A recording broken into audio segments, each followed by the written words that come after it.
Good morning friends, कैसे हैं आप सब लोग। आई होप आप सब लोग बहुत अच्छे होंगे और सारे वीडियोस आप लोग ने अब तक कंप्लीट कर लिए होंगे। फ्रेंड्स, आज हम स्टार्ट करने जा रहे हैं वही हमारा जो कंटिन्यू टॉपिक था, डेप्रिसिएशन। तो उम्मीद करता हूँ लास्ट क्लास भी आप लोग ने वॉच जरूर की होगी और उसमें डेप्रिसिएशन का जहां हमने बेसिक स्टार्ट किया था वो आपने जरूर सुना होगा। तो करें स्टार्ट। गुड मॉर्निंग शुभा, गुड मॉर्निंग प्रियंका।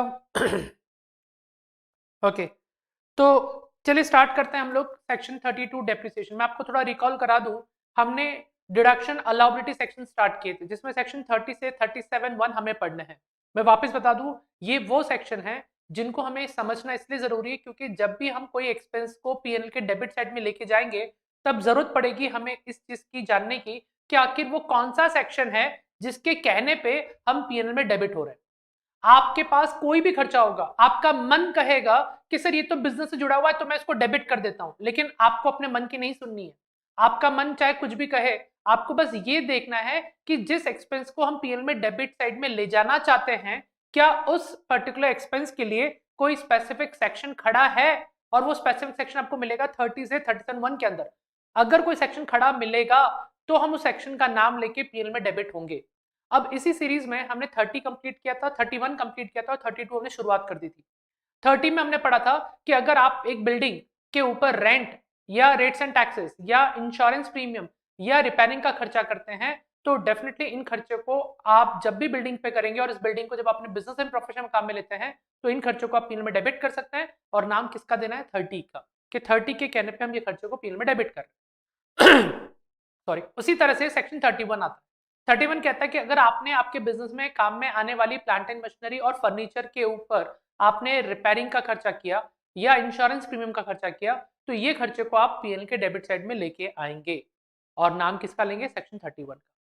फिर हमने शुरुआत की थी 32 की। तो 32 में हमने कहा था कि 32 डेप्रिसिएशन का होता है और हमने डेप्रिसिएशन के मीनिंग के बारे में आपसे मैंने पूछा भी था, आप लोगों ने जवाब भी दिया था। फिर हमने कहा था 32 में जब डेप्रिसिएशन पढ़ते हैं तो हम इसको 3 भाग में डिवाइड करेंगे। पहला होगा नॉर्मल डेप्रिसिएशन और एक होगा एडिशनल डेप्रिसिएशन। एक और हिस्सा होता है जो नॉर्मल का ही पार्ट है जिसको हम बोलेंगे additional depreciation, sorry proportionate depreciation. तो कुल मिला के वैसे हमारे पास 3 भाग हो जाते हैं, नॉर्मल, एडिशनल और प्रोपोर्शनेट। अभी हमारा पूरा ध्यान सिर्फ नॉर्मल डेप्रिसिएशन पे होना चाहिए। एडिशनल और प्रोपोर्शनेट डेप्रिसिएशन के बारे में अभी हमें सोचना भी नहीं है। हम जब डिस्कस करेंगे उसके बारे में तब देखेंगे, अभी फिलहाल सिर्फ नॉर्मल डेप्रिसिएशन के बारे में हम बात करेंगे। अब नॉर्मल डेप्रिसिएशन को क्लेम करते वक्त हमें कुछ चीजों का ध्यान रखना होगा। मैंने आपको लास्ट क्लास में बताया था कि जब हम नॉर्मल डेप्रिसिएशन की बात कर रहे हैं तो नॉर्मल डेप्रिसिएशन को पढ़ने के लिए आपको 3 स्टेजेस की रिक्वायर्ड होगी। यानी सेक्शन 32 में जब मैं नॉर्मल डेप्रिसिएशन की शुरुआत कर रहा हूं, नॉर्मल डेप्रिसिएशन की, तो यहां पे हमने 3 भाग बनाए थे, ये हम ऑलरेडी कर चुके थे, आपको याद होगा। फर्स्ट स्टेज था हमारा क्वालिफाइंग स्टेज। अब ये क्वालिफाइंग स्टेज ये वो स्टेज होता है जो हमें ये सिखाता है कि हमें डेप्रिसिएशन मिलेगा कि नहीं मिलेगा। तो जिस एसेट पे हम डेप्रिसिएशन लेना चाहते हैं तो उस एसेट को पहले क्वालिफाई होना पड़ेगा और जब तक वो क्वालिफाई नहीं होगी हम उसके ऊपर डेप्रिसिएशन नहीं ले पाएंगे। और क्वालिफाई होने के लिए उसको स्टेज 1 में जाना है और स्टेज 1 की कुछ कंडीशन है वो फुलफिल करनी है। अगर वो कंडीशन फुलफिल हो गई तो इसका मतलब साफ हो गया कि आपकी एसेट क्वालिफाइड है, आप इसके ऊपर डेप्रिसिएशन ले सकते हैं। लेकिन सेकेंड स्टेज कहता है कि डेप्रिसिएशन लेने से पहले और क्वालिफाई हो जाने के बाद आपको पहले ये देखना होगा कि उसकी रिलेवेंट इंफॉर्मेशन क्या क्या है। क्योंकि असेट की इंफॉर्मेशन अगर आप इकट्ठा करके बैठोगे और उसके बाद डेप्रिसिएशन कैलकुलेट करोगे तो आपके लिए आसानी रहेगी। तो क्वालिफाइंग स्टेज हमारा सबसे पहला स्टेज होता है। फिर इंफॉर्मेशन कलेक्ट करना, रिलेवेंट इंफॉर्मेशन हासिल करना, ये हमारा दूसरा स्टेज है। और तीसरा स्टेज हमारा जो होता है वो होता है कंप्यूटेशन ऑफ डेप्रिसिएशन, कि कंप्यूटेशन कैसे किया जाए। तो कंप्यूटेशन ऑफ डेप्रिसिएशन ये हमारा तीसरा भाग होगा। तो हमने इसी कैटेगरी में हमने सबसे पहले क्वालिफाइंग स्टेज हमने पढ़ा था। क्वालिफाइंग स्टेज में हमने कंडीशंस देखी थी, फॉलोइंग कंडीशंस, और ये कंडीशंस हमने कंप्लीट कर ली थी, आपको सबको पता होगा। तो पहली कंडीशन थी कि land, sorry sorry first condition थी दैट इज ओनरशिप। हमने ओनरशिप के बारे में क्या पढ़ा था? हमने ये पढ़ा था कि आपके पास जब तक असेट की ओनरशिप नहीं होगी, आप असेट के ऊपर डेप्रिसिएशन नहीं ले सकते। तो आपके पास ओनरशिप होना जरूरी है।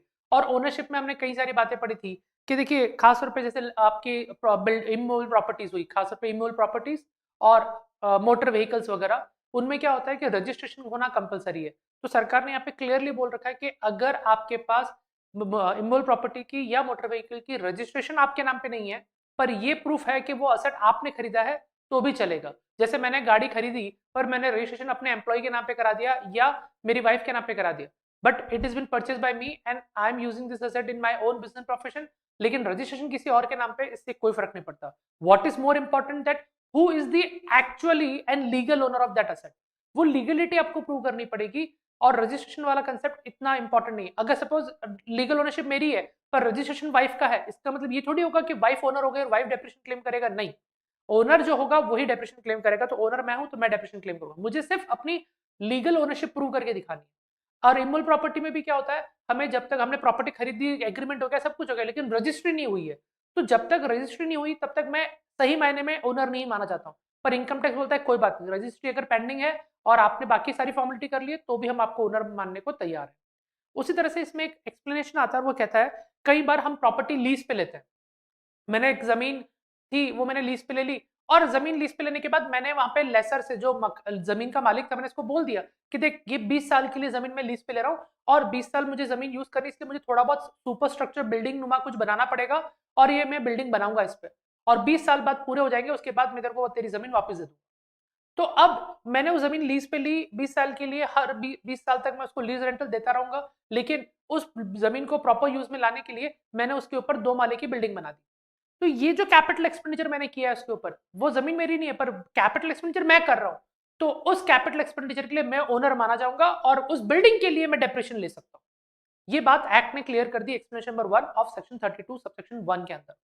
अब देखिए अब ओनरशिप में ये सारी बातें आ गई। दूसरी बात इसमें जो आती है दैट इज यूज, और यूज के अंदर दो बातें साफ लिखी गई थी, दैट इज एक्टिव यूज और दूसरा होता है पैसिव यूज। तो एक्टिव यूज और पैसिव यूज, अगर ये दो यूज अगर आपके सामने हैं, और हमने इसके ऊपर भी डिस्कशन किया था, आपको याद होगा कि असेट को हकीकत में यूज करना उसको एक्टिव यूज बोलते हैं, और कोई चीज आप एक्चुअली यूज नहीं कर रहे हो लेकिन रेडी टू यूज है तो उसको हम पैसिव यूज बोलते हैं। तो ये बात भी आपको याद होगी आई होप। तो यूज वाला हमने पढ़ा था। तीसरा पॉइंट हम जो इसमें पढ़ा था, नहीं पढ़ा था, use for own business and profession, खुद के बिजनेस एंड प्रोफेशन में यूज में लेना है। तो जब तक आप असेट अपने खुद के बिजनेस एंड प्रोफेशन में काम में नहीं लोगे, आपको डेफिनेटली डेप्रिसिएशन नहीं मिल पाएगा, क्योंकि आप क्वालिफाई नहीं कर पाओगे। तो क्वालिफाई करने की पहली शर्त ओनरशिप, दूसरी शर्त होती है यूज करना, चाहे वो एक्टिवली या पैसिवली, पर यूज करना है। और तीसरी शर्त क्या होती है? तीसरी शर्त होती है use for own business and profession, खुद के बिजनेस प्रोफेशन में यूज लेना है। और चौथी शर्त है asset should not be covered in negative list। आपकी असेट नेगेटिव लिस्ट में नहीं आनी चाहिए, should not be covered in negative list। तो अब ये बात तो साफ हो गई। अब नेगेटिव लिस्ट में कौन कौन सी एसेट आती है? तो उसमें सबसे पहला नाम था हमारा लैंड का, दूसरा नाम था हमारा लाइव स्टॉक, तीसरा नाम हमारा है वेस्टिंग एसेट। ये शायद लास्ट क्लास में मैंने आपको नहीं बताया था, मैं अभी आपको यहाँ पे बता दूं। देखिए, लैंड के ऊपर डेप्रेशन नहीं मिलेगा, ये बात हमने डिस्कस कर ली थी लास्ट क्लास में। लाइव स्टॉक्स यानी कैटल्स, लाइव स्टॉक का मतलब होता है कैटल्स, जो भेड़ बकरियां वगैरह जो होती हैं, मैंने खरीदी अपने बिजनेस में उसको एज अ फिक्स एसेट के रूप में, और जब मैं अपने बिजनेस में काम में ले रहा हूँ तो भी मुझे उसके ऊपर डेप्रेशन नहीं मिलेगा, क्योंकि वो एक लाइव स्टॉक है और लाइव स्टॉक नेगेटिव एसेट में आता है, नेगेटिव एसेट पे डेप्रेशन नहीं मिल सकता, हम क्वालिफाई नहीं कर सकते। अब वेस्टिंग एसेट वो होता है, वेस्टिंग एसेट्स में एग्जांपल है माइंस, क्योरीज, एक्सेट्रा। अब ये क्या है मैं बताऊं आपको, एक्चुअली वेस्टिंग एसेट क्यों कहा जाता है? क्योंकि वेस्टिंग एसेट वो एसेट होता है जिनको हम एक ही बार में यूज में ले सकते हैं। अगर आपने किसी एसेट को एक बार यूज कर लिया, अब दोबारा वो एसेट यूज में नहीं आएगा, तो उसको हम वेस्टिंग एसेट कहते हैं। अब सपोज एक मेरी माइंस है, एक जमीन का टुकड़ा है, उस जमीन में से मैं नीचे से मैंने खोद के मिनरल निकाल दिया, तो जो हिस्सा मैंने खोद के मिनरल निकाल दिया, अब वो जगह खत्म हो गई, अब मैं वहां पे वापस दोबारा मिनरल नहीं निकाल सकता। क्यों?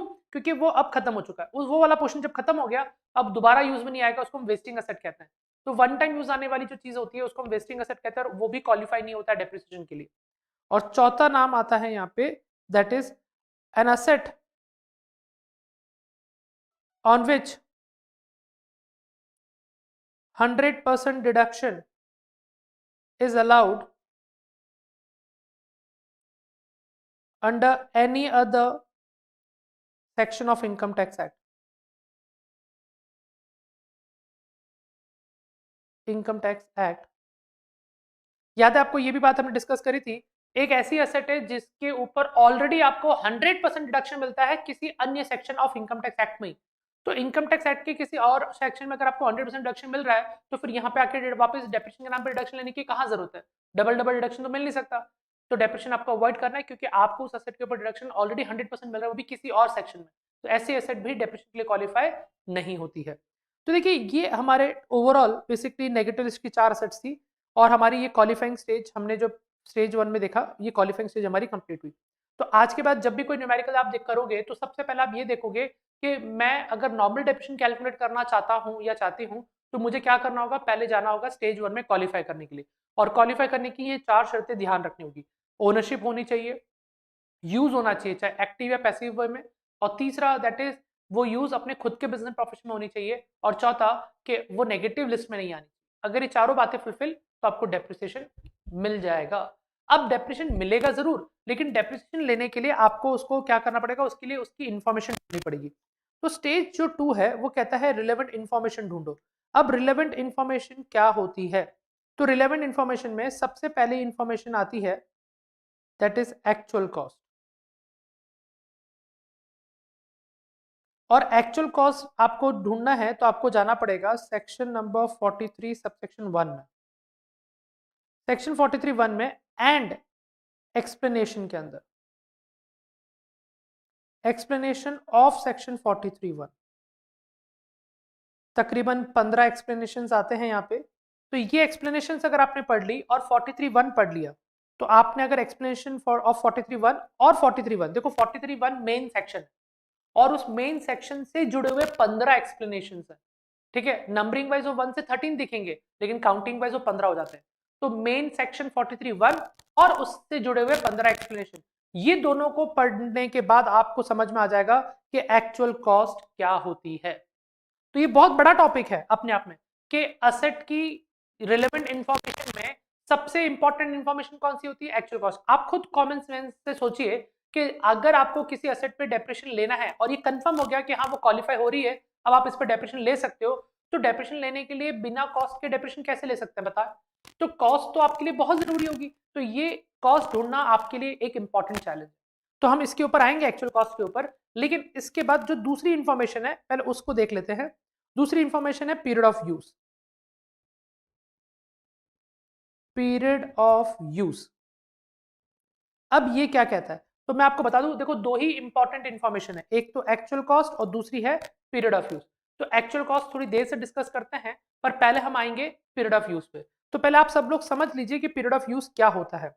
पीरियड ऑफ यूज ये होता है, ये कहता है it is calculation of days, calculation of days for how much period asset was used in previous year for business and profession। देखिए ये क्या कहना चाह रहा है? ये कह रहा है कि पीरियड ऑफ यूज का मतलब होता है कैलकुलेट करना days for how much period asset was used in previous year for business and profession. आपको ही देखना है कि ये मेरी एसेट जो बिजनेस में काम में आई थी प्रीवियस ईयर में, तो कितने दिन के लिए काम में आई थी, वो ढूंढने को हम बोलते हैं पीरियड ऑफ यूज। जैसे मैंने 15 नवंबर को एक एसेट यूज में लेना शुरू कर दिया, तो 15 नवंबर से लेके 31 मार्च तक मैं अपने बिजनेस में काम में ले रहा हूँ, तो 15 नवंबर से लेके 31 मार्च तक जब मैं उसको देखूंगा, पीरियड काउंट करूंगा, तो जितने भी नंबर ऑफ डेज होंगे मैं कहूंगा इतने नंबर ऑफ डेज के लिए मैंने असेट को यूज में लेना शुरू किया था, या मैंने इतने नंबर ऑफ डेज असेट को यूज में लिया है इस प्रीवियस ईयर के अंदर। अब देखिए इसकी जो लॉजिकल काउंटिंग होती है, कैसे इसको कैलकुलेट करना होता है, क्या करना होगा, तो मैं आपको बता दूं। यहां पे वो कहता है सेग्रीगेट द असेट बिटवीन, आपको असेट को सेग्रीगेट करना है बिटवीन टू पार्ट्स। फर्स्ट है न्यू असेट और दूसरा है एग्जिस्टिंग असेट। न्यू असेट और एग्जिस्टिंग असेट, ये दो पार्ट में आपको असेट को डिवाइड करना है। अब न्यू असेट क्या होती है और एग्जिस्टिंग असेट क्या होती है, पहले ये भी जान लीजिए। तो न्यू असेट के लिए कहता है an asset which is purchased oblique acquired in previous year, acquired in previous year, तो उसको हम क्या बोलेंगे, न्यू असेट। तो asset which is acquired oblique purchase in previous year, वो न्यू असेट है। Rest all asset, rest all asset is existing asset, rest all asset is an existing asset. अब मैं आपको एक उदाहरण के तौर पे कोई चीज बता दूं। कई बार ऐसा होता है कि हम एक असेट खरीद के लेके आए प्रीवियस ईयर में, तो जैसे ही पता चला कि प्रीवियस ईयर में हम ये असेट खरीद के लेके आए हैं, तुरंत उसको क्या बोलेंगे, न्यू असेट। अब एक असेट है जिसको मैंने सपोज मान लीजिए 25 मार्च 2021 में खरीदा था, मेरा प्रीवियस ईयर चल रहा है 21-22, ये जो अभी चल रहा है 22 में खत्म हो जाएगा, तो मेरा शुरुआत कहां से हुई प्रीवियस ईयर की, 21-22। अब मैंने 15 मार्च या 25 मार्च 2021 में एक असेट खरीदा, तो मतलब मैंने प्रीवियस ईयर 1 अप्रैल से शुरू हुआ था, तो प्रीवियस ईयर के ठीक थोड़े दिन पहले मैंने एक असेट खरीदा और उसको मैंने यूज अप्रैल में शुरू कर दिया। मैंने 25 मार्च 2021 में खरीदा और 4 अप्रैल को यूज में लेना शुरू कर दिया। मतलब 25 मार्च 2021 में, मतलब प्रीवियस ईयर के ठीक थोड़े दिन पहले मैंने खरीदा और उसके बाद 10 दिन बाद मैंने यूज लेना शुरू कर दिया। लेकिन हुआ क्या, खरीदने और यूज होने के चक्कर के बीच में आपके ईयर्स बढ़ गए, तो खरीदने वाला ईयर दूसरा हो गया और यूज करने वाला ईयर दूसरा हो गया, तो दोनों अलग अलग चीज हो गई। अब मैं 21-22 में खड़ा हूं, अभी जो 21-22 में, तो मुझसे पूछा जाएगा इस असेट के बारे में कि क्या ये आपने असेट प्रीवियस ईयर में खरीदा, तो आप क्या बोलोगे, नहीं, मैंने प्रीवियस ईयर के ठीक 3-4 दिन पहले खरीदा। तो प्रीवियस ईयर में खरीदा क्या, नहीं खरीदा। तो न्यू हुआ क्या, नहीं हुआ। तो वो क्या बन जाएगा, एग्जिस्टिंग असेट। अब आपका मन मानेगा ही नहीं, आपका मन कहेगा सर ये तो न्यू ही तो है, अभी तो पहली बार यूज में लेने वाले हैं। तो आपके मन में क्या आता है हमें उससे कोई मतलब नहीं, क्योंकि ये जनरल साइकोलॉजिकल है। हमने असेट प्रीवियस ईयर के शुरू होने से ठीक 2 दिन पहले खरीदा, मैंने सपोज 30 तारीख को ही खरीदा, 30 मार्च 2021 को, और 1 अप्रैल को तो चालू भी कर दिया असेट यूज करना।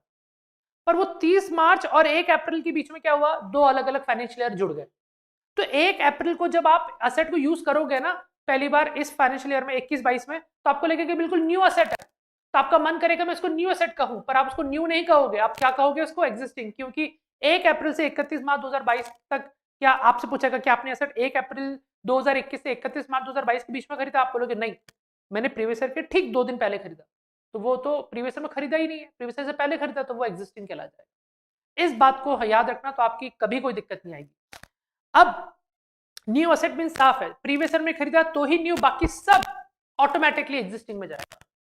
अब क्या होता है, जब आपने न्यू और एग्जिस्टिंग का सेग्रीगेशन कर लिया, तो एक्ट कहता है जितनी भी एग्जिस्टिंग असेट है, तो यहां पे कहता है no need to determine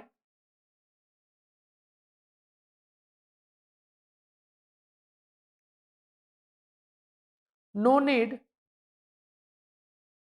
to determine या कैलकुलेट पीरियड ऑफ यूज। आपको पीरियड ऑफ यूज निकालने की जरूरत नहीं है, नो नीड, आपको नीड ही नहीं है। एग्जिस्टिंग असेट में पीरियड ऑफ यूज नहीं निकालना है, ये एक्ट ने साफ कह दिया। तो इसलिए जब भी हम इंफॉर्मेशन निकालेंगे और वही पीरियड ऑफ यूज की इंफॉर्मेशन निकालेंगे, तो हमें वो निकालने से पहले ये देखना होगा कि जितनी भी असेट हमारे पास सपोज 13 असेट्स है, तो 13 असेट्स में से न्यू कितनी है और एग्जिस्टिंग कितनी, पता चला 10 तो न्यू है और 3 एग्जिस्टिंग है। तो 3 जो एग्जिस्टिंग असेट है उसके ऊपर कभी भी हम लोग पीरियड ऑफ यूज नहीं निकालेंगे कि उसने कितने समय के लिए यूज किया प्रीवियस ईयर में, हमें वो देखना ही नहीं है। हमें सिर्फ existing asset, sorry new asset पे ही देखना है, एग्जिस्टिंग असेट पे कभी नहीं देखेंगे। अब न्यू असेट 10 है, तो जो 10 न्यू असेट्स है तो उसमें हमें देखना है, तो यहां पे लिखेंगे year period of use is determined, यहां पे डिटरमाइन करेंगे। अब ये पीरियड ऑफ यूज क्या होगा, तो यहां पे कहता है greater than equal to 180 days, और दूसरी तरफ कहता है लेस देन 180 डेज। अगर आपका पीरियड ऑफ यूज 180 दिन, एग्जैक्टली 180 दिन या उससे ज्यादा हो, या 180 दिन से कम यानी एक दिन से लेके 179 डेज के बीच में है, तो ये दो सेग्रीगेशन हो गए, लेस देन 180 डेज और ग्रेटर देन और इक्वल टू 180 डेज। तो greater than equal to 180 days है, तो यहां पे लिखता है कि depreciation is allowed by full rate, full rate of depreciation. और अगर 180 दिन से कम है तो यहां पे कहता है depreciation is allowed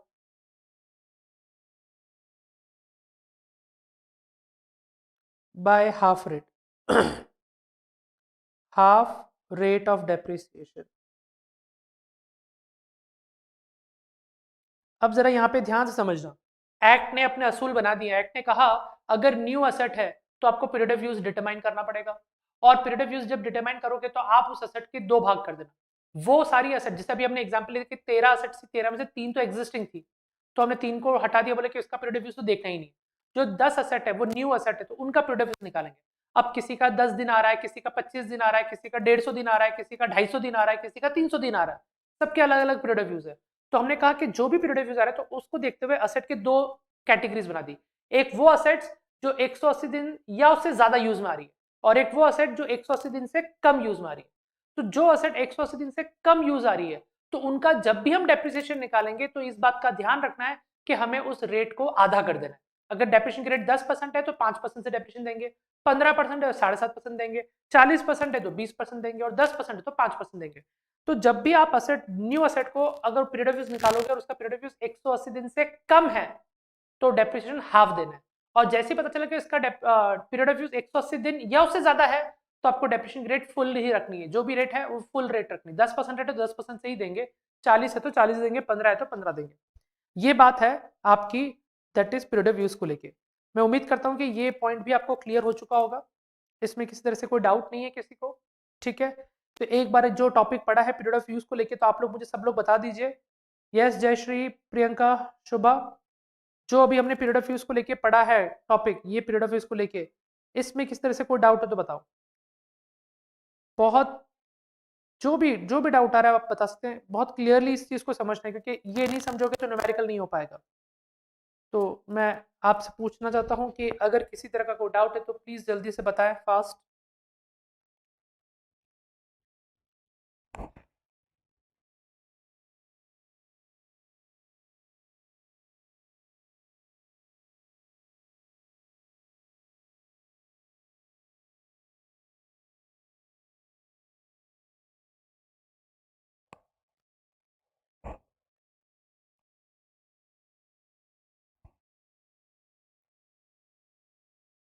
okay Priyanka, Jayashree, Sandy, Sandy आप मुझे बता पाएंगे आपका रियल नेम भी यही है क्या, ये पैट नेम है?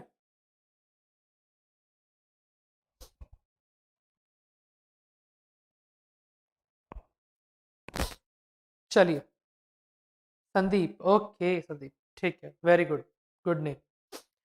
चलिए, अच्छी बात है। तो देखिए, मैं उम्मीद करता हूँ आप लोग के दिमाग में मैं एक पिक्चर बिठा पाया हूँ। पिक्चर ये बिठा पाया हूँ कि डेप्रिसिएशन टॉपिक हमें सामने दिखाई दे रहा है, पर डेप्रिसिएशन के 3 पार्टीशंस में हम पढ़ेंगे उसको। पहला होगा नॉर्मल डेप्रिसिएशन, दूसरा होगा एडिशनल डेप्रिसिएशन, और तीसरा होगा प्रोपोर्शनेट डेप्रिसिएशन। लेकिन अभी किसी भी कीमत में हम ये तीनों को मिक्स नहीं करेंगे। अभी पूरा दिमाग हमारा एक ही जगह पे होगा, वह है नॉर्मल डेप्रिसिएशन की तरफ। हम एडिशनल और प्रोपोर्शनेट डेप्रिसिएशन के बारे में कुछ भी नहीं पढ़ने वाले, उसको दिमाग में सोचना भी नहीं है, मिक्सअप भी नहीं करना है, वो दोनों बहुत अलग चीज है। फिर रही बात नॉर्मल डेप्रिसिएशन, तो जब नॉर्मल डेप्रिसिएशन की शुरुआत होती है तो नॉर्मल डेप्रिसिएशन में हमें क्या करना होगा, हमें ये देखना होगा कि नॉर्मल डेप्रिसिएशन के कितने स्टेज है, स्टेज 1, स्टेज 2, स्टेज 3। स्टेज 1 के अंदर हम क्वालिफाइंग करेंगे, स्टेज 2 में हम इंफॉर्मेशन निकालेंगे और स्टेज 3 में जाके हम कंप्यूटेशन करेंगे डेप्रिसिएशन। तो अभी हम स्टेज 1 क्लियर कर चुके हैं, हम स्टेज 2 पे आ चुके हैं और स्टेज 2 में दो ही इंपॉर्टेंट इंफॉर्मेशन है और कोई इंफॉर्मेशन अभी ध्यान नहीं देनी है। वो दो इंफॉर्मेशन कौन सी है? पहला एक्चुअल कॉस्ट और दूसरा period of use. Period of use हमने कंप्लीट कर लिया पूरी तरह से, अब जो बचा है वो सिर्फ एक्चुअल कॉस्ट बचा है और ये एक्चुअल कॉस्ट अपने आप में बहुत बड़ा टॉपिक है। ये खत्म होते ही फिर सीधा हमारा थर्ड हिस्सा आ जाएगा, कंप्यूटेशन ऑफ डेप्रिसिएशन। ये तीनों पॉइंट पढ़ाने के बाद मैं आपको न्यूमेरिकल दूंगा और फिर मैं नोट्स की तरफ बढ़ूंगा, उसमें बताऊंगा न्यूमेरिकल वाइज कि कैसे इसको सॉल्व करेंगे। फिलहाल अभी हम चलते हैं एक्चुअल कॉस्ट की तरफ। अब एक्चुअल कॉस्ट के लिए मैं वापस अभी नोट्स का इस्तेमाल करूंगा क्योंकि उसमें ऑलरेडी चीजें लिखी हुई है, तो लिखने में हमारा टाइम वेस्ट नहीं होगा। तो जो पैटर्न है वो फिक्स है, उसका ध्यान रखना है। मैं ओरली बहुत अच्छे से आपको सारी चीज क्लियर कर दूंगा। उम्मीद करूंगा कि ये टॉपिक भी दूसरे टॉपिक की तरह आपको बहुत अच्छे से समझ में आए, क्योंकि ये टॉपिक थोड़ा लेंदी है इसलिए, लेकिन डरने की जरूरत नहीं है, हम बहुत अच्छे से एक एक करके इसको पढ़ेंगे। चलिए तो स्टार्ट करते हैं। आखिर क्या लिखा हुआ था हमारा एक्चुअल कॉस्ट में, उसको देख लेते हैं एक बार।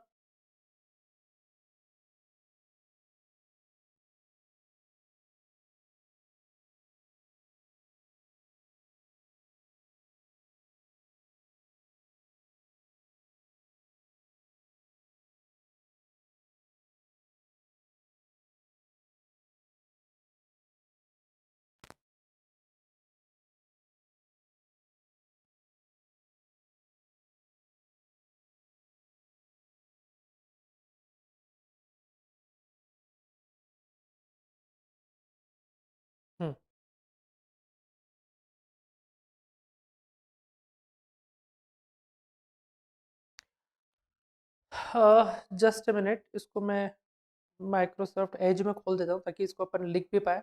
ओके, ऑलरेडी खुला हुआ है यहाँ पे। चलिए तो अब हम चलते हैं एक्चुअल कॉस्ट की तरफ।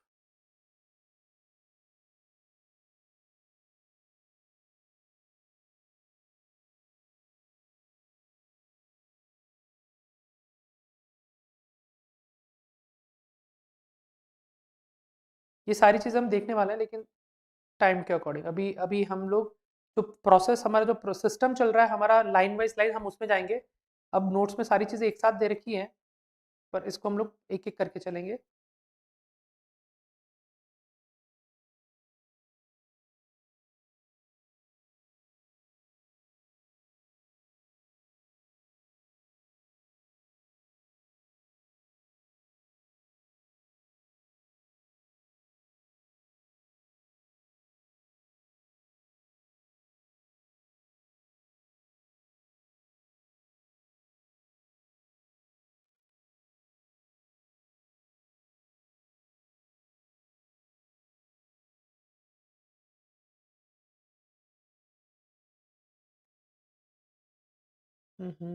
देखिए जैसा यहाँ पे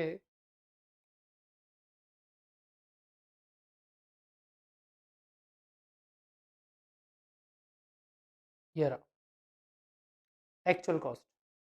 ओके, गॉट इट। देखिए अब आपके स्क्रीन पे सामने डिटरमाइन कर रखा है, डिटर्मिनेशन ऑफ एक्चुअल कॉस्ट। अब देखिए क्या होता है, मैं आपको एक बहुत प्रैक्टिकल चीज बताता हूं। देखो नोट्स अपनी एक अलग चीज होती है और क्लास में जो नोट्स होते हैं, और स्पेशली जो मैं ये लिखवा रहा हूँ आपको, आप इसको स्क्रीनशॉट लेके आप अपने रजिस्टर्स मेंटेन कीजिए, डेफिनेटली आपको बहुत हेल्प मिलेगी। ये नोट जो बहुत अच्छा है, समराइज वे में तो है ही, लेकिन जो क्लास वर्क में जो नोट्स होते हैं वो बहुत सिस्टमैटिक और बहुत शॉर्ट फॉर्म में होते हैं, ताकि आप जब भी इसको रिवाइज करें आपकी चीजें बहुत क्लियर हो जाए। जैसे अभी हम नॉर्मल डेफिनेशन की बात करें, पता है हम पहले क्वालिफाई करेंगे, हम फिर एक्चुअल कॉस्ट निकालेंगे और फिर कंप्यूटेशन में जाएंगे। बस इन नोट्स में क्या होगा, ये सारी चीजें मिक्स हो गई है, तो इसमें हमें दिक्कत होती है। अगर पहली बार डायरेक्ट इससे पढ़ेंगे तो तकलीफ है। हाँ, जब मेरे पढ़ाने के बाद जब आप इस नोट्स को फॉलो करोगे, आपको सारी चीजें क्लियर हो जाएगी, कोई भी दिक्कत नहीं आएगी, क्योंकि हर एक चीज वो डिस्कस की हुई होगी। अब देखिए हम एक्चुअल कॉस्ट की तरफ आ रहे हैं, तो देखिए यहाँ पे लिखा है, जस्ट अ मिनट,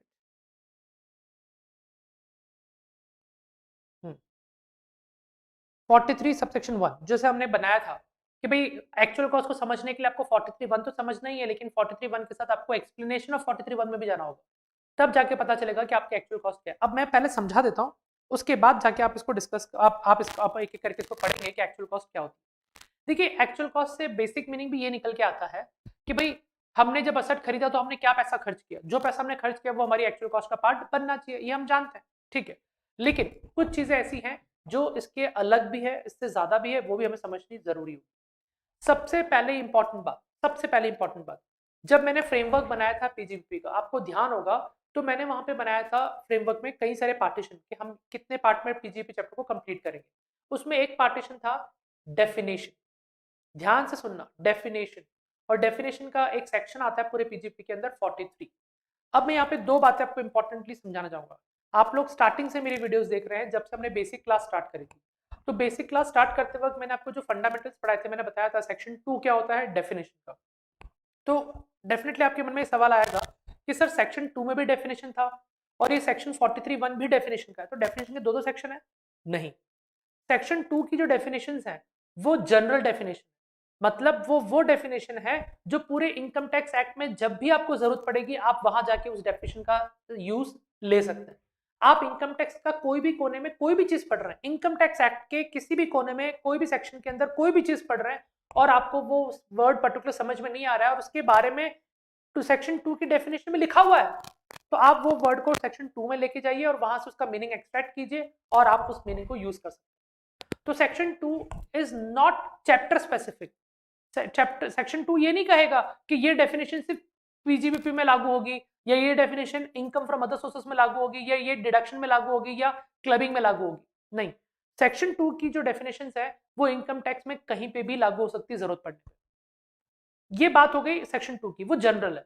लेकिन जब पीजीबीपी के अंदर अगर कोई डेफिनेशन सेक्शन आता है, पीजीबीपी हेड के अंदर अगर कोई डेफिनेशन सेक्शन आता है, तो उसका दायरा जो होता है, उसका स्कोप सिर्फ पीजीबीपी चैप्टर तक ही सीमित रहता है। पीजीबीपी चैप्टर के बाद, पीजीबीपी चैप्टर के बाहर उसका कोई रोल नहीं है। मतलब अगर सेक्शन 43 जो पीजीबीपी चैप्टर के अंदर आता है, तो ये 43 अगर डेफिनेशन है, तो इस डेफिनेशन की जो अप्रोच है, ये स्कोप है, इसका जो लिमिटेशन है, वो सिर्फ पीजीबीपी हेड तक ही सीमित रहेगा। तो सेक्शन 43 के अंदर 6 डेफिनेशन आती हैं। 43(1) आएगा, 43(2) आएगा, 3, 4, 5 और 6। अभी तो आपने पहली बार 43(1) देखना शुरू किया है कि 43(1) क्या है, एक्चुअल कॉस्ट डिफाइन करेगा। आगे जरूर जैसे जैसे बढ़ोगे 43(2) भी समझ में आएगा, 3 भी समझ में आएगा, 4 भी समझ में आएगा और 5 और 6 भी समझ में आएगा। लेकिन जब भी 43 वाले नाम सुनोगे आप, 43 सबसेक्शन 1, 43 सबसेक्शन 2, 3, तो समझ जाना कि ये डेफिनेशन का सेक्शन, और मैं बोलूंगा ही बोलूंगा उस समय कि ये डेफिनेशन है, तो वो 43 वाले सेक्शन डेफिनेशन का हो गया। सबसेक्शन 1 से सबसेक्शन 6 ये डेफिनेशन का सेक्शन होगा। और इसकी एक ही चीज है कि इसका दायरा फिक्स है, ये सिर्फ पीजीपी तक ही सीमित रहेगा, सिर्फ पीजीपी तक। अब मान लीजिए आगे फ्यूचर में जब आप कैपिटल गेन हेड पढ़ोगे कि कैपिटल असेट को आपने बेचा, तो कैपिटल असेट की कॉस्ट क्या थी, तो वहां पे भी आपको कैपिटल असेट की एक्चुअल कॉस्ट ढूंढनी पड़ेगी।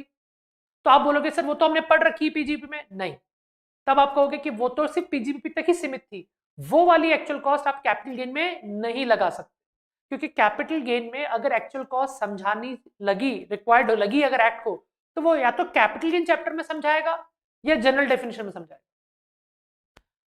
समझ में आई? लेकिन पीजीबीपी में जो समझा रखा है वो डेफिनेशन हम कैपिटल गेन में इस्तेमाल नहीं करेंगे। और दूसरी बात और सुन लीजिए, सपोज मान लीजिए मैं पीजीबीपी के अंदर एक टॉपिक पढ़ रहा हूं जिसमें एक नाम आया रिलेटिव, सपोज, और रिलेटिव की डेफिनेशन पीजीपी के अंदर है ही नहीं, तो मैं सेक्शन 2 में जाके देखूंगा कि वहां पे रिलेटिव की डेफिनेशन दे रखी है, और अगर वहां पे रिलेटिव की डेफिनेशन देखी तो वो रिलेटिव की डेफिनेशन में पीजीपी में यूज कर सकता हूं, क्योंकि सेक्शन 2 वाली डेफिनेशन तो कहीं पे भी लग सकती है। लेकिन एक और इंटरेस्टिंग बात यह है कि सपोज मुझे रिलेटिव की डेफिनेशन की नीड है और पीजीबीपी रिलेटिव की डेफिनेशन समझा रहा है और सेक्शन 2 भी समझा रहा है, इसका मतलब क्या हुआ कि रिलेटिव की डेफिनेशन को समझाने के लिए दो सेक्शन है, एक पीजीपी का सेक्शन भी है और एक सेक्शन 2 भी है। लेकिन पीजीपी का सेक्शन सिर्फ पीजीपी तक सीमित रहेगा और सेक्शन 2 का सब जगह लागू होगा, मतलब पीजीपी में भी लागू होगा, तो मतलब सब जगह लागू होगा, मतलब पीजीपी भी लागू होगा, मतलब रिलेटिव की डेफिनेशन सेक्शन 2 भी पीजीपी पे लग रही है और जो पीजीपी चैप्टर में रिलेटिव की डेफिनेशन दे रखी है वो भी वहां लग रही है। तो रिलेटिव की डेफिनेशन दो जगह से लागू हो रही है, पीजीपी में जो दे रखी है वो भी और सेक्शन 2 से भी। तो कौन सी अपना है, तो ध्यान रखना ज्यादा स्पेसिफिक कौन सी है, स्पेशली बनाई किसके लिए, पीजीपी के लिए। कहां बनाई है, पीजीपी हेड में, तो वही हम यूज करेंगे, 2 वाली यूज नहीं करेंगे। अगर कभी ऐसी नौबत आ गई तो मैं इसलिए बता रहा हूं कि आप एक ऐसी डेफिनेशन के तरफ जा रहे हो जिसकी मीनिंग उस हेड में भी समझा रखी है और 2 में भी समझा रखी है, तो आप कंफ्यूज हो जाओगे सर दो मीनिंग समझा रही है, मैं कहां जाऊं, और दोनों में अंतर है। तो फिर आप बहुत पढ़ रही, तो हेड में अगर डेफिनेशन दे रखी है तो वहीं जाओगे, अगर हेड में दे ही नहीं रखी होती तो एक ही जगह थी, और जब एक जगह थी तो हम वहीं जाएंगे, सेक्शन 2 में जाएंगे, क्योंकि सेक्शन 2 हर जगह लगता है। आई बात समझ में? क्या ये बात समझ में आ गई संदीप, प्रियंका, जयश्री? शोभा बताएं। फिर उसके बाद हम स्टार्ट करते हैं 43(1) एक्चुअल कॉस्ट।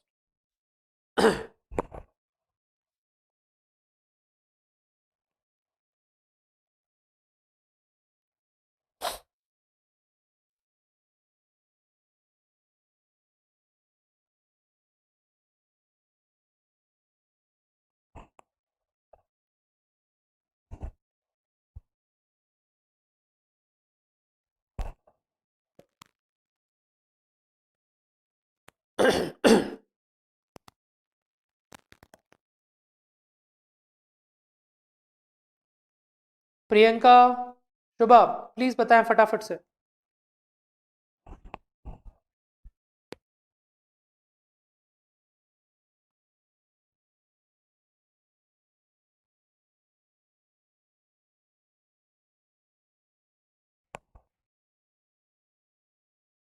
हम्म, क्या हो गया?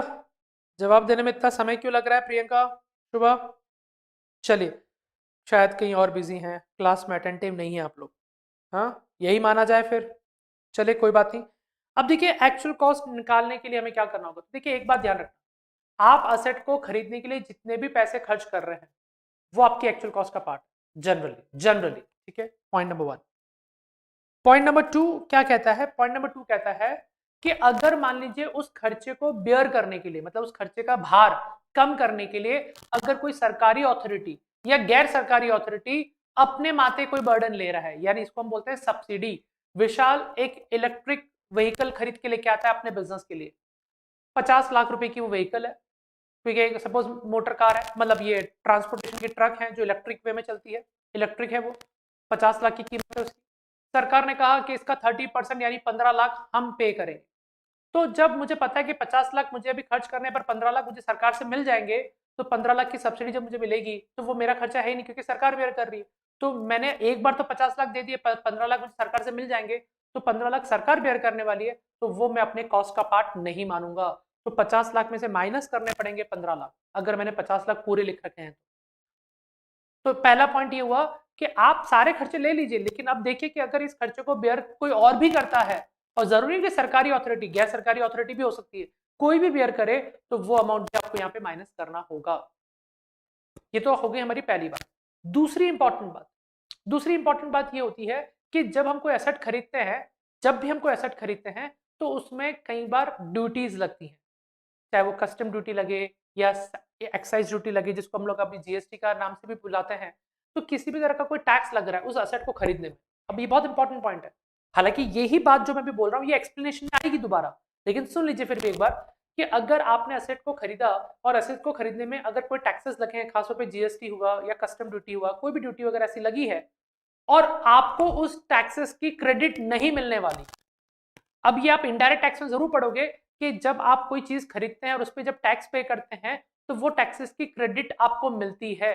अब वो क्रेडिट क्या होती है, कैसे मिलती है, कब नहीं मिलती है, क्यों नहीं मिलती है, कब मिलती है, ये सारी बातें आप जीएसटी में सीखोगे।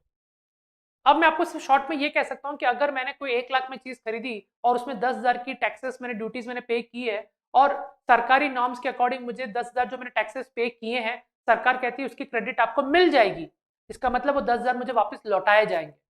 क्रेडिट का मतलब एक तरह से। तो यहाँ पे भी ये हुआ, अगर मैंने 50 लाख की कोई व्हीकल खरीदी है और उसमें टैक्सेस लग गए सपोज 5 लाख रुपए, तो 5 लाख रुपए के जो टैक्सेस लगे हैं, मुझे अब ये देखना है कि उसकी क्रेडिट मुझे मिलेगी या नहीं मिलेगी। अगर उसकी क्रेडिट मिलेगी, इसका मतलब सरकार मुझे पैसा लौटा देगी। तो मैं वो 5 लाख को अपना खर्चा क्यों मानूं? मैंने 50 लाख तो व्हीकल के दिए और 5 लाख टैक्सेस के दिए। अक्सर हम गुड्स खरीदते हैं तो टैक्सेस भी साथ में देते हैं, तो 50 लाख व्हीकल के और 5 लाख टैक्सेस के, और मुझे पता है कि वो 5 लाख टैक्सेस की क्रेडिट मुझे मिलने वाली है। तो उस 5 लाख की टैक्सेस की क्रेडिट जब मुझे मिलेगी, इसका मतलब सरकार वो मुझे दे देगी वापस, तो उसको मैं अपने कॉस्ट का पार्ट क्यों मानूं? तो मैं 50 लाख के लिखूंगा, वो 5 लाख भले मैंने खर्च किए लेकिन वो मुझे मिलने वाले हैं आज नहीं तो कल। तो क्योंकि उसमें लिखा गया कि क्रेडिट इज अवेलेबल, तो क्रेडिट मुझे अवेलेबल होगी फ्यूचर में कभी भी। तो अब वो 5 लाख को मैं अपनी कॉस्ट का पार्ट नहीं मानूंगा। हाँ, अगर मुझे उसकी क्रेडिट नहीं मिलने वाली है, सरकार नहीं देगी वो 5 लाख मुझे कभी, तो 50 लाख तो मैंने दिए ही है, और ये 5 लाख भी जो टैक्सेस दूंगा उसकी क्रेडिट मुझे कभी नहीं मिलेगी, मतलब सरकार नहीं देगी, तो ये 5 लाख भी मेरे खर्चे हैं, तो मेरे खर्चे 55 लाख रुपए के हो गए। तो पहला पॉइंट था कि अगर आपके भी में कोई और बंदा अगर ये बर्डन ले रहा है खर्चों का, यानी वो सब्सिडी दे रहा है आपको, तो सब्सिडी वाला अमाउंट माइनस करेंगे। और टैक्सेस की बात करें, अगर क्रेडिट मिल रही है तो माइनस कर दो, नहीं मिल रही है तो ही टैक्सेस को जोड़ेंगे अपनी कॉस्ट। क्या ये बात भी समझ में आई? बताया, ये दो बातें समझ में आ गई, सब्सिडी वाली और टैक्सेस वाली। बताए, बोलिए फटाफट से।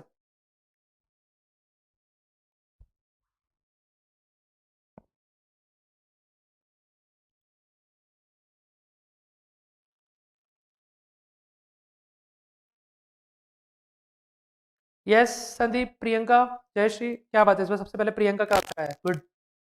Now Priyanka is very active. Sandeep भाई साहब, सैंडी जी कहाँ रह गए? ओके, बिल्कुल। तो ये दो बात आपको क्लियर हो गई, बिल्कुल। अब देखिए, अब तीसरी इंपॉर्टेंट बात क्या आती है, ये दो के बाद तीसरा इंपॉर्टेंट पॉइंट।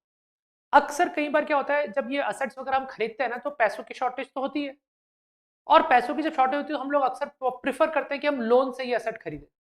तो हमने क्या किया, हमने लोन से ये असेट, तो जब हम लोन लेके ये असेट को खरीदते हैं तो लोन में आप जानते हैं कि इंटरेस्ट भी लगता है।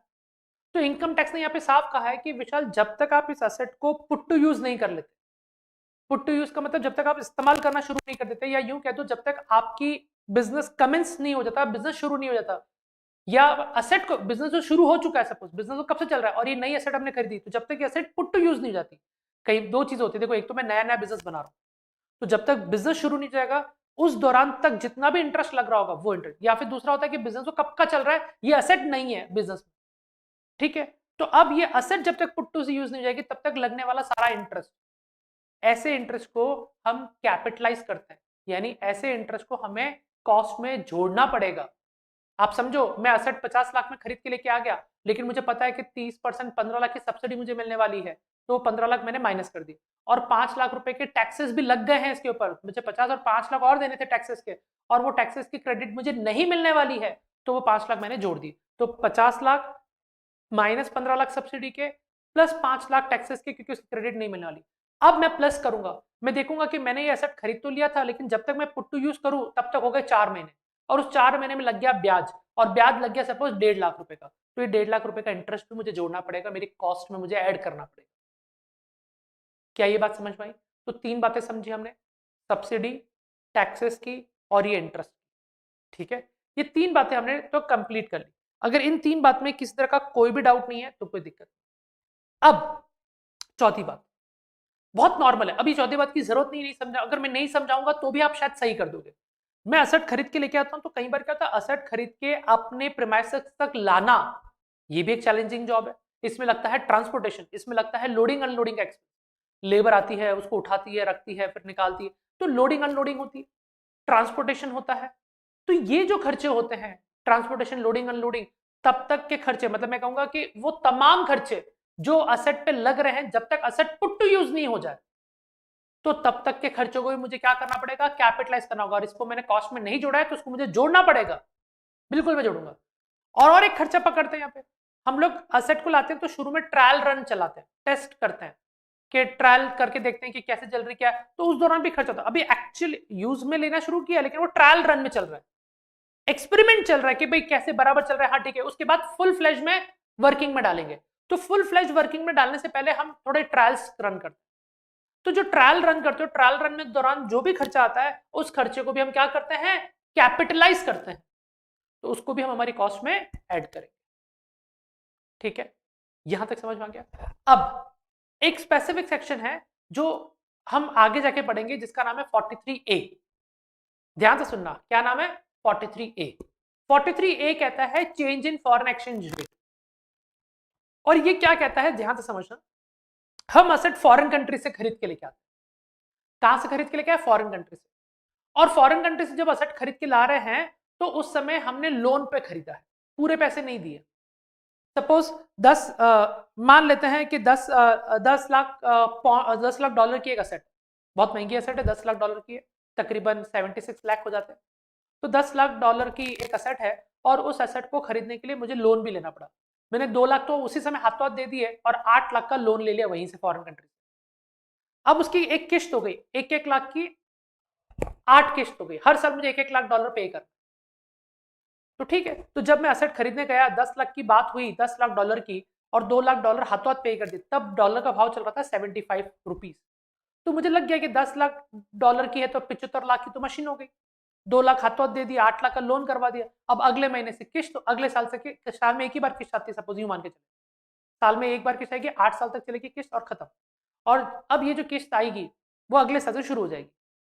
अब असेट आ गई मेरे यहाँ पे, मैं यूज करना शुरू कर रहा हूँ, सब कुछ है, मेरी असेट की कॉस्ट 75 लाख रुपीज, जो एड मैनेज करता वो सब मैंने किया, ठीक है। अब अगले साल क्या, अगले साल मुझे 1 लाख डॉलर पे कर, तो तब क्या देखा मैंने कि वो डॉलर की रेट 75 की जगह 76 हो गई है जब मैं पे करने जा रहा था उसी दिन। तो 1 रुपए से डॉलर की रेट बढ़ गई, तो 1 लाख डॉलर में मुझे 1 रुपए एक्स्ट्रा देना पड़ेगा, यानी 1 लाख का एक्स्ट्रा बर्डन। तो 1 लाख मेरे से मेरी कॉस्ट बढ़ रही है, मेरी कॉस्ट बढ़ रही है, तो वो कॉस्ट जो बढ़ रही है वो भी मुझे उसमें ऐड करनी पड़ेगी एक्चुअल कॉस्ट। लेकिन कैसे ऐड होगी ये हम जब कंप्यूटेशन पढ़ेंगे, कंप्यूटेशन WDV का हम पढ़ेंगे कि हमारा थर्ड स्टेज है ना, हाउ टू कंप्यूट डेप्रिसिएशन, तब हम डिटेल में डिस्कस करेंगे। अभी तो बस इतना ध्यान रखो कि वो 1 लाख एक्स्ट्रा देना पड़ा ना, तो 1 लाख से हमारी कॉस्ट बढ़नी चाहिए। अब वो कैसे बढ़ाएंगे, क्या होगा, वो बात की बात है। अभी सिर्फ इतना समझो कि हाँ वो 1 लाख से हमारी कॉस्ट बढ़ेगी। उल्टा भी हो सकता था कि डॉलर की रेट 74 हो गई तो क्या हुआ, डॉलर हमें कम पैसे देने पड़ेंगे, कम खर्च होंगे, क्योंकि मैं तो मान चुका था 70 जब खरीदने के तब रेट 75 चल रही थी, तो मैंने 75 लाख रुपए असेट की कॉस्ट बुक कर ली। लेकिन जब 1 साल बाद जब मैं पे करने गया तो पता चला कि कॉस्ट 75 नहीं है, अब तो 70 मतलब 4 हो गई डॉलर की रेट, तो मुझे 1 रुपया कम देना पड़ेगा। तो 1 रुपया फायदा हो गया, मतलब 1 लाख डॉलर में मुझे 1 रुपए के हिसाब से 1 लाख का फायदा हो गया, तो वो 1 लाख रुपए मुझे माइनस करने पड़ेंगे अपनी कॉस्ट। यह है सेक्शन 43A का इफेक्ट, ठीक है, क्लियर यहां तक। अब जरा आते हैं हमारे इस पॉइंट पे, देखिए आप, हमने लिखा कि जो कॉस्ट ऑफ एक्विजिशन,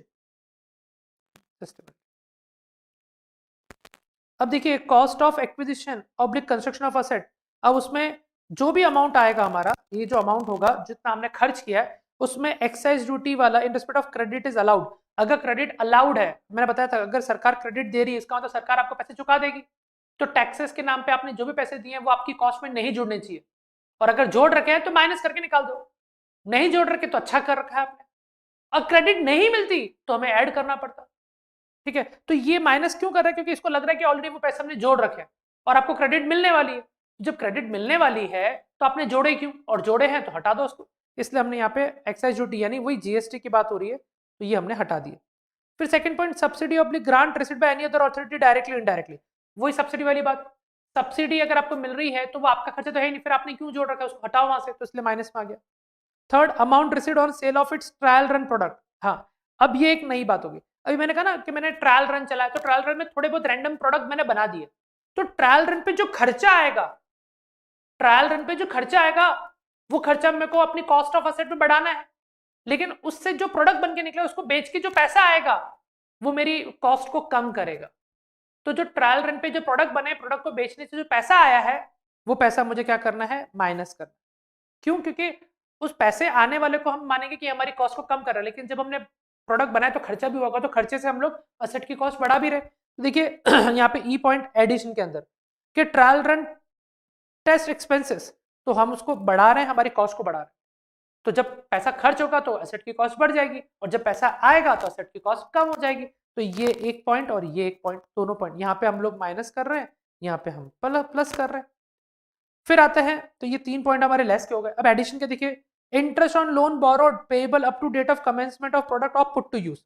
अभी हमें डिस्कस करते हैं इंटरेस्ट ऑन लोन, जो आपने लोन बोरो किया उस पर जो इंटरेस्ट लग रहा है, जब तक असेट पुट टू यूज नहीं होगी तब तक का जितना भी इंटरेस्ट होगा वो हमारी कॉस्ट में ऐड होगा, ये ऐड हो जाएगा। फिर B, expense incurred for acquiring asset, freight, insurance, loading unloading, ये भी कहा था कि खरीद तो ली, वहां से लेके फैक्ट्री पे सेटअप करने तक का जितना खर्चा आएगा, लोडिंग अनलोडिंग, फ्रेट, ये सब भी हमें खर्चे में बढ़ाना है। फिर expense incurred in connection with the installation of expense. अब इंस्टॉलेशन में क्या होता है कि आप वहां से फैक्ट्री पे तो लाए, लेकिन फैक्ट्री में लाने के बाद उसको इरेक्ट भी करना, मतलब उसको खड़ा भी करना उस मशीनरी को, तो तब भी वहां पे भी और पैसे खर्च। तो ये लोडिंग अनलोडिंग और ट्रांसपोर्टेशन तो हो गया, लेकिन ये तो असेट को खड़ा करने का खर्चा है, तो ये भी पुट टू यूज करने के पहले का खर्चा है, तो इसको भी हम क्या करेंगे, ऐड करेंगे। फिर आता है ये चौथा point, forex fluctuation arising in respect of asset acquired from abroad. अब फॉरेक्स का मतलब होता है फॉरेन करेंसी, फॉरेन एक्सचेंज, उसमें फ्लक्चुएशन आ रहा है। अभी हमने रेट ली थी 43, 75 की रेट थी, 74 हो गई, ये 76 हो गई, तो 43A, मैंने कहा ना 43A के बारे में, तो ये 43A, तो उसमें भी अगर असेट बढ़ रही है तो ऐड, मतलब कॉस्ट बढ़ रहा है तो ऐड, अगर लेस होगा तो माइनस भी करना पड़ेगा। तो यहाँ पे तो माइनस में भी आ सकता है, ऐसा नहीं कि नहीं आ सकता, ठीक है ना। और फिर लास्ट ट्रायल रन एक्सपेंस हमने पढ़ाई है कि वो अगर खर्चा हो रहा है तो आपको ऐड करना पड़ेगा। तो ये बेसिक एलिमेंट्स हो गए हमारी कॉस्ट निकालने के लिए। लेकिन इसमें एक बहुत इंपॉर्टेंट फैक्टर आता है ये वाला। अब इस चीज को आपको बहुत इंपॉर्टेंटली दिमाग में रखना, और ये एग्जाम में आएगा ही आएगा, नोट वाला पार्ट। अब वो क्या है, ध्यान से सुनो। अगर असेट खरीदते वक्त आपने जब पेमेंट किया, और वो पेमेंट अगर आपने कैश में किया, और वो कैश का अमाउंट 10,000 रुपए है, आपने असेट खरीदा, खरीदने के लिए पेमेंट किया, और पेमेंट आपने किया कैश में, और वो कैश का अमाउंट 10,000 रुपए है, और वो एक ही दिन में आपने पेमेंट किया है 10,000 रुपए से ऊपर का पेमेंट, तो वो पेमेंट आपका डिसअलाउ हो जाएगा to be considered as cost. उदाहरण के तौर पे क्या उदाहरण के तौर पे ये है कि विशाल एक असेट खरीदने गया 10 लाख रुपए की, 10 लाख रुपए की असेट खरीद ली। अब पेमेंट देने की बारी आई, तो सामने वाले ने बोला कि सर आप क्या दोगे, चेक या कैश। मैंने कहा देख 1 लाख तो मैं नगद लेके आया हूं कैश, वो ले ले, और 9 लाख रुपए चेक से ले ले, ठीक है। तो मैंने तो असेट खरीद लिया, असेट की टोटल कॉस्ट 10 लाख रुपए थी, मैंने 10 लाख दे दिए, मैं तो ये मानूंगा 10 लाख की कॉस्ट है। कैश में दो चेक से तो क्या फर्क पड़ रहा है। लेकिन अब इनकम टैक्स बोलता है क्या आपने असेट खरीदते वक्त कैश का इस्तेमाल किया, मैंने कहा हाँ किया। बोले क्या वो कैश 10,000 से ऊपर था, मैंने कहा हाँ। तो बोले वो जितना भी कैश था, जितना भी था, वो पूरा कैश हटा दो कॉस्ट में से। तो वो 10 लाख की कॉस्ट में से कैश का अमाउंट कितना था, 1 लाख, वो 1 लाख हट जाएगा। मैंने दिए कितने, 1 लाख रुपए, वो 1 लाख रुपए मुझे हटाने पड़ेंगे। तो एक्ट साफ कहता है कि अगर 10,000 से ऊपर आपने कैश दे दिया, तो जितना भी कैश दिया वो पूरा माइनस कर दो असेट की कॉस्ट। अब उदाहरण के एक और एग्जांपल, मैंने असेट खरीदा, और वो असेट जो खरीदा उसमें सपोज 50,000 की असेट, और 50,000 की असेट में मैंने 11,000, मात्र सिर्फ 11,000 रुपए कैश में दी, ठीक है। बाकी के 39,000 मैंने चेक बना के दे दिया। तो रूल वापस वही आ गया, क्या आपने असेट खरीदते वक्त कैश का इस्तेमाल किया, मैंने कहा हाँ। क्या वो कैश 10,000 से ऊपर था, मैंने कहा हाँ। तो कितना कैश था, मैंने कहा 11,000। बोले 11,000 माइनस कर दो। अब किसी के दिमाग में यह आ रहा होगा कि 10,000 से ऊपर जितना कैश है वो माइनस करना है, नहीं, वापस सुनो। वो पूछता है कि क्या ये असेट खरीदने के लिए कैश का इस्तेमाल किया, मैंने कहा हाँ। क्या वो कैश 10,000 से ज्यादा था, मैंने कहा हाँ। तो अब वो कहता है जितना भी कैश आपने दिया है वो पूरा माइनस करो। मैंने कैश एक थोड़ी दिया, मैंने 11,000 दिया, तो 11,000 पूरे माइनस। आई बात समझ में, एकदम क्लियर। तो जब भी कभी कोई एसेट खरीदने जाओगे और उसमें अगर आपने कैश का इस्तेमाल किया, और वो कैश अगर 10,000 से ऊपर है, तो जितना भी कैश आपने दिया है वो पूरा कैश हटा दो कॉस्ट से। सरकार को टॉलरेट ही नहीं होता कि नहीं। अब आपको लगेगा सर जैसे मैंने 50 लाख में एसेट खरीदी, 20 लाख रुपए कैश दिए और 30 लाख रुपए चेक से दिए, खर्चा पूरे 50 लाख का है, 20 लाख कैश में। अब वो मुझसे यही पूछेगा क्या ये एसेट खरीदते वक्त कैश का इस्तेमाल किया, मैंने कहा हाँ। क्या वो कैश भी 10,000 से ऊपर था, मैंने कहा हाँ। बोले वो आप कहता है जितना भी कैश था वो पूरा माइनस कर दो। तो 50 लाख की एसेट की जो कॉस्ट आ रही थी तो उसमें 20 लाख रुपए हट जाए, तो एसेट की कॉस्ट कितनी रह गई, 30 लाख। किसका नुकसान हुआ, मेरा। क्यों, क्योंकि अब मुझे डेप्रिसिएशन जो मिलेगा वो एक्चुअल कॉस्ट में मिलेगा, और एक्चुअल कॉस्ट 50 की जगह 30 हो गई। तो डेप्रिसिएशन कॉस्ट कम तो डेप्रिसिएशन कम, डेप्रिसिएशन कम तो खर्चा कम हो गया, और खर्चा कम तो प्रॉफिट ज्यादा, क्योंकि जितने ज्यादा खर्चे बढ़ाओगे तो प्रॉफिट कम होगा। यहाँ तो खर्चे कम हो गए तो प्रॉफिट बढ़ जाएगा, और प्रॉफिट बढ़ गया तो टैक्स ज्यादा लगेगा। नुकसान हो गया ना मेरा, पैसे सब कुछ खर्च हुए लेकिन फिर भी मैं प्रॉफिट कम नहीं कर पा रहा हूँ, प्रॉफिट बढ़ा हुआ आ रहा है। तो इससे ज्यादा और गलत बात क्या होगी। तो ये सब चीजें हैं जो ध्यान रखने वाली है। तो कभी भी 10,000 से ऊपर का कैश में भुगतान मत करना अगर कोई एसेट खरीदने जा रहे हो तो। अब मान लीजिए मैंने 25,000 में एक एसेट खरीदी और 5,000 रुपये मैंने नगद दिए और 20,000 रुपये चेक से दिए। चलिए अब मुझसे पूछाएगा कि क्या आपने एसेट खरीदते वक्त नगद का इस्तेमाल किया, कैश का इस्तेमाल किया, मैंने कहा हाँ।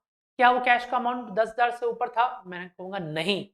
तो कहता है फिर कुछ भी माइनस करने की जरूरत, कुछ भी माइनस नहीं होगा। भले कैश में 5,000 भी दे तो भी नहीं होगा। क्यों, क्योंकि सरकार ने लिमिट बना रखी 10,000। 10,000 से ऊपर अगर मैं कैश देता तो तकलीफ हो जाती, 10,000 की तक दोगे तो कोई तकलीफ नहीं, 10,000 से ऊपर देने पे प्रॉब्लम है। क्या ये वाली बात भी सबको समझ में आ गई। इनफैक्ट ये जो एक्चुअल कॉस्ट यहाँ पे जो लिखा है इसको समझाने में जो मैंने बताया ये सारी चीज क्लियर हुई क्या, बताया फटाफट से। यस संदीप, जयश्री, प्रियंका, शोभा। शोभा मैडम गुड मॉर्निंग बोल के गायब हो गए, है ना? सबसे पहले गुड मॉर्निंग बोल के गायब हो गए, पता नहीं कहाँ है।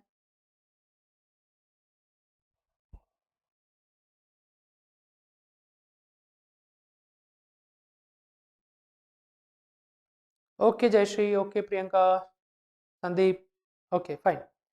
तो यहां तक समझ में आ गया। तो एक्चुअल कॉस्ट का जो फर्स्ट पार्ट था 43.1, देखो ये वाला मैंने कहा ना, एक्चुअल कॉस्ट समझना है तो क्या समझना पड़ेगा? तो एक्चुअल कॉस्ट समझना है तो आपको ये 43.1 समझना है।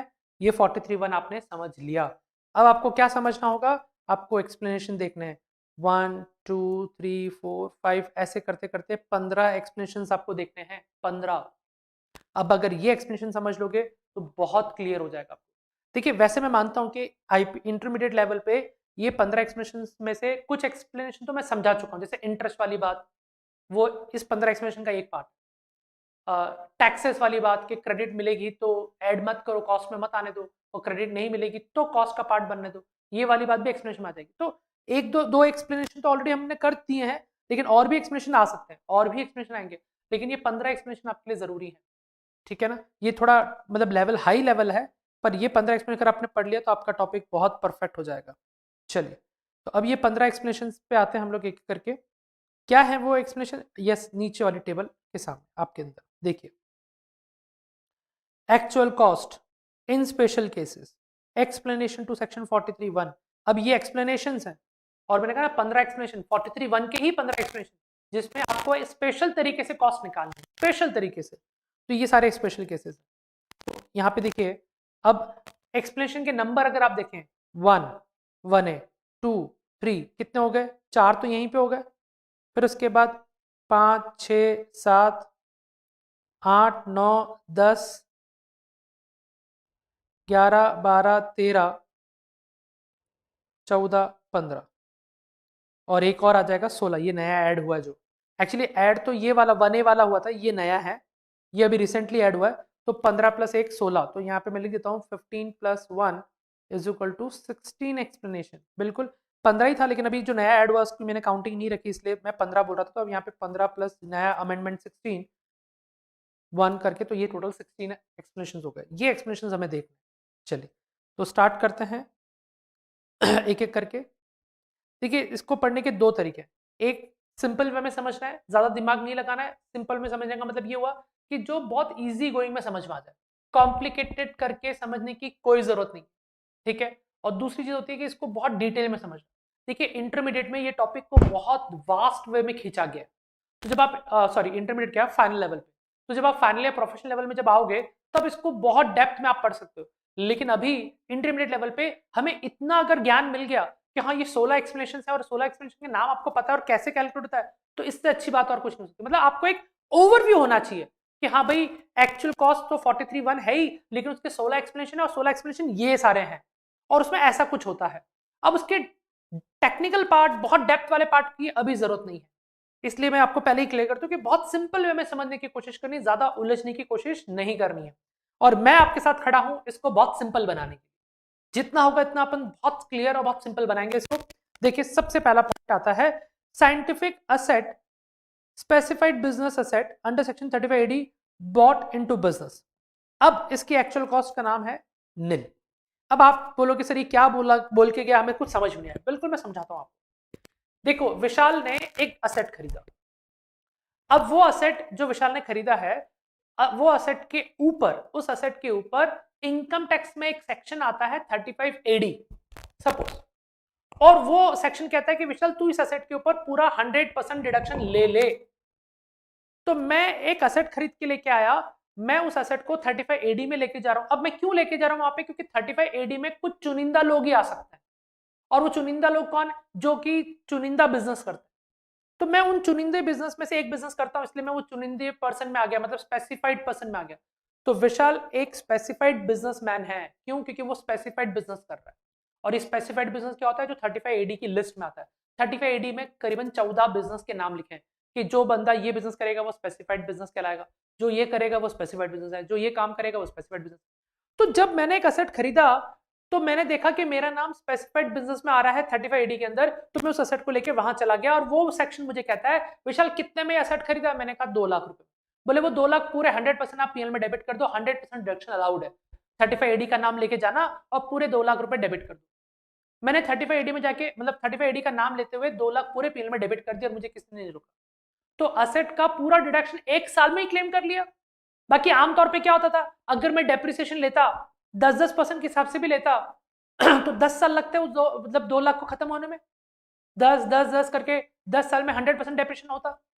पर यहां तो मुझे एक ही साल में पूरा 100% मिल गया। तो जब मुझे पूरा 100% डिडक्शन मिल गया तो मुझे अब डेप्रिसिएशन लेने की जरूरत नहीं है ना। कहाँ है, जरूरत नहीं है। हमने पढ़ा था क्वालिफाइंग स्टेज में कि अगर आप ऐसी कोई एसेट है जिसके ऊपर आपको ऑलरेडी 100% डिडक्शन मिलता है किसी और सेक्शन के अंदर, इनकम टैक्स के किसी अन्य सेक्शन में, तो उसके ऊपर डेप्रिसिएशन लेने की जरूरत नहीं है, तो हम क्वालिफाई नहीं होंगे, हम डेप्रिसिएशन नहीं लेंगे। तो मैंने उस पर डेप्रिसिएशन नहीं लिया, बात खत्म हो गई। अब कुछ सालों बाद, 5 साल बाद, अब वो असेट मुझे 35 एडी वाले जो मेरा स्पेसिफाइड बिजनेस था उसमें जरूरत नहीं लग रही। मैं वो असेट लाया था, मैं 35 एडी में लेके गया, उस स्पेसिफाइड बिजनेस में काम में ले रहा हूँ और पहले साल में 100% डिडक्शन ले लिया और 5 साल तक मैंने कोई डेप्रिसिएशन नहीं लिया क्योंकि मैं क्वालिफाई नहीं कर रहा था। अब 5 साल बाद वो असेट वहां से निकल गई, ये कह के निकाल दिया कि अब तेरा कोई काम नहीं है स्पेसिफाइड बिजनेस। तो वो असेट जब बाहर आई, अब वो मेरे किसी भी स्पेसिफाइड बिजनेस में काम में नहीं आती।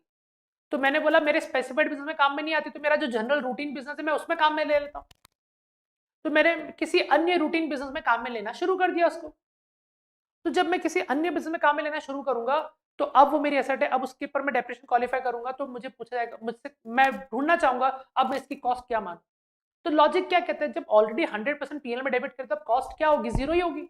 तो एक्सप्लेनेशन नंबर 1 ने कहा कि आपकी जो एक्चुअल कॉस्ट थी उसमें जितना डिडक्शन आप ले चुके हो माइनस करो। 2 लाख की कॉस्ट थी, 2 लाख माइनस कर दिए, मैंने डिडक्शन ले चुका हूं, तो 2 lakh minus 2 lakh equal to क्या आएगा, जीरो ही तो आएगा। तो उसने बोला आपका आंसर नहीं होगा।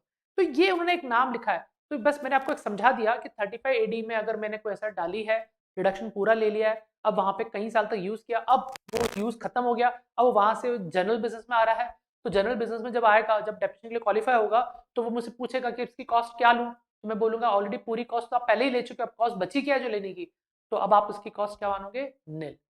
तो ये फर्स्ट एक्सप्लेनेशन आपको क्लियर हो चुका होगा, मुझे लगता नहीं इसमें किसी तरह का कोई डाउट होगा। बोलिए। देखिए आज की क्लास का टाइम वैसे हमारा हो गया है, लेकिन क्योंकि इसमें बहुत सारे एक्सप्लेनेशन है मुझे कल की क्लास में शिफ्ट करना पड़ेगा क्योंकि अभी नेक्स्ट क्लास का भी टाइम हो रहा है। तो उम्मीद करता हूँ एक्सप्लेनेशन नंबर 1 तक आपको समझ में आ गया होगा। पहले बता दीजिए फटाफट से। यस संदीप, शोभा, अरे क्या बात है शोभा, आप हो यहाँ पे, वेरी गुड। जयश्री, प्रियंका, बताएं क्या एक्सप्लेनेशन नंबर 1 क्लियर हो गया आप लोगों को, बताएं। ओके जयश्री, ओके प्रियंका,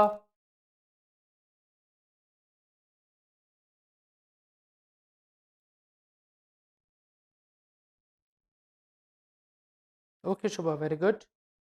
संदीप भाई साहब, सैंडी जी, क्लियर।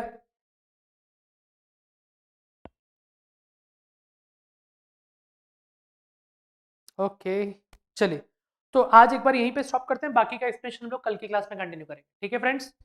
चलिए friends, thank you so much.